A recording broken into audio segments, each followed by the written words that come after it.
Federalist 18. The same subject continued, the insufficiency of the present Confederation to preserve the Union. For the Independent Journal. Author, Alexander Hamilton and James Madison. To the people of the state of New York. Among the confederacies of antiquity, the most considerable was that of the Grecian republics, associated under the Amphictyonic Council. From the best accounts transmitted of this celebrated institution, it bore a very instructive analogy to the present Confederation of the American States. The members retained the character of independent and sovereign states, and had equal votes in the Federal Council. This council had a general authority to propose and resolve whatever it judged necessary for the common welfare of Greece, to declare and carry on war, to decide, in the last resort, all controversies between the members, to find the aggressing party, to employ the whole force of the Confederacy against the disobedient, to admit new members. The Amphictyons were the guardians of religion, and of the immense riches belonging to the Temple of Delphos, where they had the right of jurisdiction in controversies between the inhabitants and those who came to consult the oracle. As a further provision for the efficacy of the federal powers, they took an oath mutually to defend and protect the united cities, to punish the violators of this oath, and to inflict vengeance on sacrilegious despoilers of the temple. In theory, and upon paper, this apparatus of power seems amply sufficient for all general purposes. In several material instances, they exceed the powers enumerated in the Articles of Confederation. The Amphictyons had in their hands the superstition of the times, one of the principal engines by which government was then maintained. They had a declared authority to use coercion against refractory cities, and were bound by oath to exert this authority on the necessary occasions. Very different, nevertheless, was the experiment from the theory. The powers, like those of the present Congress, were administered by deputies appointed wholly by the cities in their political capacities, and exercised over them in the same capacities. Hence the weakness, the disorders, and finally the destruction of the Confederacy. The more powerful members, instead of being kept in awe and subordination, tyrannized successively over all the rest. Athens, as we learn from Demosthenes, was the arbiter of Greece 73 years. The Lacedaemonians next governed it 29 years. At a subsequent period, after the Battle of Leuctra, the Thebans had their turn of domination. It happened but too often, according to Plutarch, that the deputies of the strongest cities often corrupted those of the weaker, and that judgment went in favor of the most powerful party. Even in the midst of defensive and dangerous wars with Persia and Macedon, the members never acted in concert, and were, more or fewer of them, eternally the dupes or the hirelings of the common enemy. The intervals of foreign war were filled up by domestic vicissitudes, convulsions, and carnage. After the conclusion of the war with Xerxes, it appears that the Lacedaemonians required that a number of the cities should be turned out of the Confederacy for the unfaithful part they had acted. The Athenians, finding that the Lacedaemonians would lose fewer partisans by such a measure than themselves, and would become masters of the public deliberations, vigorously opposed and defeated the attempt. This piece of history proves at once the inefficiency of the Union, the ambition and jealousy of its most powerful members, and the dependent and degraded condition of the rest. The smaller members, though entitled by the theory of their system to revolve in equal pride and majesty around the common center, had become, in fact, satellites of the orbs of primary magnitude. Had the Greeks, says the Abbé Millet, been as wise as they were courageous, they would have been admonished by experience of the necessity of a closer union, and would have availed themselves of the peace which followed their success against the Persian arms, to establish such a reformation.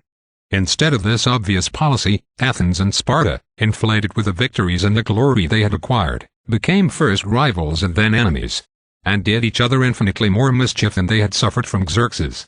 Their mutual jealousies, fears, hatreds, and injuries ended in the celebrated Peloponnesian War, which itself ended in the ruin and slavery of the Athenians who had begun it. As a weak government, when not at war, is ever agitated by internal dissensions, so these never fail to bring on fresh calamities from abroad. The Phocians, having plowed up some consecrated ground belonging to the temple of Apollo, the Amphictyonic Council, according to the superstition of the age, imposed a fine on the sacrilegious offenders. The Phocians, being abetted by Athens and Sparta, refused to submit to the decree.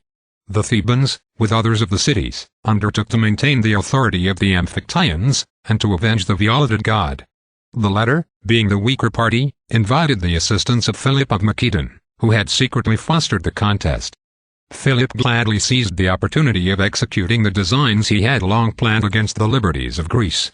By his intrigues and bribes he won over to his interests the popular leaders of several cities. By their influence and votes, gained admission into the Amphictyonic Council, and by his arts and his arms, made himself master of the Confederacy. Such were the consequences of the fallacious principle on which this interesting establishment was founded. Had Greece, says a judicious observer on her fate, been united by a stricter confederation, and persevered in her union, she would never have worn the chains of Macedon, and might have proved a barrier to the vast projects of Rome. The Achaean League, as it is called, was another society of Grecian republics, which supplies us with valuable instruction. The union here was far more intimate, and its organization much wiser, than in the preceding instance. It will accordingly appear, that though not exempt from a similar catastrophe, it by no means equally deserved it. The cities composing this league retained their municipal jurisdiction, appointed their own officers, and enjoyed a perfect equality. The Senate, in which they were represented, had the sole and exclusive right of peace and war, of sending and receiving ambassadors, of entering into treaties and alliances, of appointing a chief magistrate or praetor, as he was called, who commanded their armies, and who, with the advice and consent of 10 of the senators, not only administered the government in the recess of the Senate, but had a great share in its deliberations, when assembled. According to the primitive constitution, there were 2 praetors associated in the administration, but on trial a single one was preferred. It appears that the cities had all the same laws and customs, the same weights and measures, and the same money. But how far this effect proceeded from the authority of the Federal Council is left in uncertainty. It is said only that the cities were in a manner compelled to receive the same laws and usages. When Lacedaemon was brought into the league by Philopoemen, it was attended with an abolition of the institutions and laws of Lycurgus, and an adoption of those of the Achaeans. The Amphictyonic Confederacy, of which she had been a member, left her in the full exercise of her government and her legislation. This circumstance alone proves a very material difference in the genius of the 2 systems. It is much to be regretted that such imperfect monuments remain of this curious political fabric. Could its interior structure and regular operation be ascertained, it is probable that more light would be thrown by it on the science of federal government, than by any of the like experiments with which we are acquainted. One important fact seems to be witnessed by all the historians who take notice of Achaean affairs. It is, that as well after the renovation of the League by Aratus, as before its dissolution by the arts of Macedon, there was infinitely more of moderation and justice in the administration of its government, and less of violence and sedition in the people, than were to be found in any of the cities exercising singly all the prerogatives of sovereignty. The Abbé Mably, in his observations on Greece, says that the popular government, which was so tempestuous elsewhere, caused no disorders in the members of the Achaean Republic, because it was there tempered by the general authority and laws of the Confederacy. We are not to conclude too hastily, however, that faction did not, in a certain degree, agitate the particular cities, much less that a due subordination and harmony reigned in the general system. The contrary is sufficiently displayed in the vicissitudes and fate of the Republic. Whilst the Amphictyonic Confederacy remained, that of the Achaeans, which comprehended the less important cities only, made little figure on the theatre of Greece. When the former became a victim to Macedon, the latter was spared by the policy of Philip and Alexander. Under the successors of these princes, however, a different policy prevailed. The arts of division were practiced among the Achaeans. Each city was seduced into a separate interest. The union was dissolved. Some of the cities fell under the tyranny of Macedonian garrisons, others under that of usurpers springing out of their own confusions. Shame and oppression ere long awakened their love of liberty. A few cities reunited. Their example was followed by others, as opportunities were found of cutting off their tyrants. The League soon embraced almost the whole Peloponnesus. Macedon saw its progress, but was hindered by internal dissensions from stopping it. All Greece caught the enthusiasm and seemed ready to unite in one confederacy, when the jealousy and envy in Sparta and Athens, of the rising glory of the Achaeans, threw a fatal damp on the enterprise. The dread of the Macedonian power induced the League to court the alliance of the kings of Egypt and Syria, who, as successors of Alexander, were rivals of the king of Macedon. This policy was defeated by Cleomenes, king of Sparta, who was led by his ambition to make an unprovoked attack on his neighbors, the Achaeans, and who, as an enemy to Macedon, had interest enough with the Egyptian and Syrian princes to effect a breach of their engagements with the League. The Achaeans were now reduced to the dilemma of submitting to Cleomenes, or of supplicating the aid of Macedon, its former oppressor. The latter expedient was adopted. The contests of the Greeks always afforded a pleasing opportunity to that powerful neighbor of intermeddling in their affairs. A Macedonian army quickly appeared. Cleomenes was vanquished. The Achaeans soon experienced, as often happens, that a victorious and powerful ally is but another name for a master. All that their most abject compliances could obtain from him was a toleration of the exercise of their laws. Philip, who was now on the throne of Macedon, soon provoked by his tyrannies, fresh combinations among the Greeks. The Achaeans, though weakened by internal dissensions and by the revolt of Madison, one of its members, being joined by the Aeolians and Athenians, erected the standard of opposition. Finding themselves, though thus supported, unequal to the undertaking, they once more had recourse to the dangerous expedient of introducing the succor of foreign arms. The Romans, to whom the invitation was made, eagerly embraced it. Philip was conquered. Macedon subdued. A new crisis ensued to the league.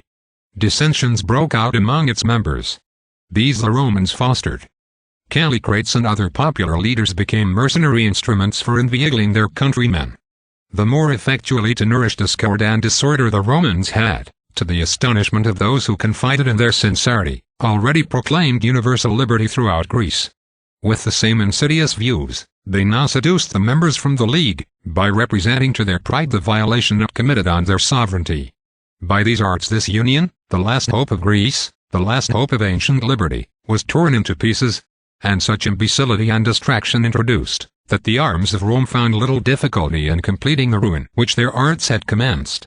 The Achaeans were cut to pieces, and Achaia loaded with chains, under which it is groaning at this hour. I have thought it not superfluous to give the outlines of this important portion of history, both because it teaches more than one lesson, and because, as a supplement to the outlines of the Achaean constitution, it emphatically illustrates the tendency of federal bodies rather to anarchy among the members, than to tyranny in the head. Publius,